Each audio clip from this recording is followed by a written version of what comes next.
अरविंद मोहन जी, किस तरह से देख रहे हैं आप? दतिया तो दतिया, लेकिन मुझे लगता है बांकीपुर बहुत ज्यादा इंटरेस्टिंग हो गया है। और अगर 4 राउंड के काउंटिंग में जो रुझान हमें देखने को मिल रहा है वही कंटिन्यू रहता है तो ये बीजेपी के लिए कितना बड़ा झटका है। मतलब नितिन नवीन की खाली हुई सीट है ये। नितिन नवीन बीजेपी के अध्यक्ष, 30 सालों से इस सीट पर भारतीय जनता पार्टी के कैंडिडेट विजयी होते रहे, और अब पीके प्रशांत किशोर फैक्टर का इस कदर असर दिखाना कि यह सीट उनकी झोली में जाती हुई नजर आ रही है फिलहाल के रुझानों में, इसे कैसे समझा जाए?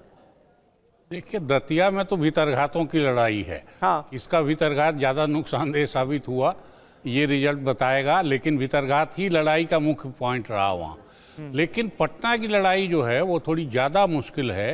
प्रशांत किशोर के लिए तो अपनी थी ही, वो भी उनके सर्वाइवल का है, लेकिन बीजेपी के लिए असल में ये तीनों चारों लेवल पे, चीफ मिनिस्टर के लिए भी, सेंट्रल लीडरशिप के लिए भी और बीजेपी अध्यक्ष के पर्सनल इसके लिए भी ये बहुत बड़ा झटका होगा अगर रिजल्ट इस तरह से आया तो। हाँ। और उसके साथ जो अच्छी चीज़ होगी मेरे ख्याल से वो बिहार में एक नई पॉलिटिकल शुरुआत होगी।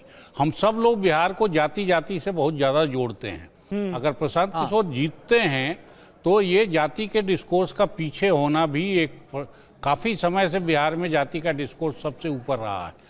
तो प्रशांत किशोर की जीत ये बताएगी, जैसे आप बार बात हम लोग कर रहे हैं कि आरजेडी का वोट शिफ्ट हुआ है प्रशांत की तरफ। आरजेडी के वोट शिफ्ट होने से नहीं होगा, वो आरजेडी का भी वोट नहीं है, वो असल में बीजेपी वोट है। अरविंद जी, यही कहा जा रहा है कि प्रशांत किशोर, अब देखा जाए जाति के हिसाब से वो ब्राह्मण हैं, तो ब्राह्मण वोट बैंक में उन्होंने सेंध लगाई है, और 2 बड़े रीजंस उसके लिए गिनाए जा रहे हैं। पहला यूजीसी और दूसरा भरत तिवारी एनकाउंटर केस, और साथ ही साथ आरजेडी का जो मुस्लिम वोट बैंक था उसमें भी वो सेंध लगाने में कामयाब रहे। 30,000 युवा वोटर्स हैं इस सीट पर, वो भी एक बड़ा फैक्टर साबित हुआ। ये 3 बड़ी चीजें सर निकलकर सामने आती हैं।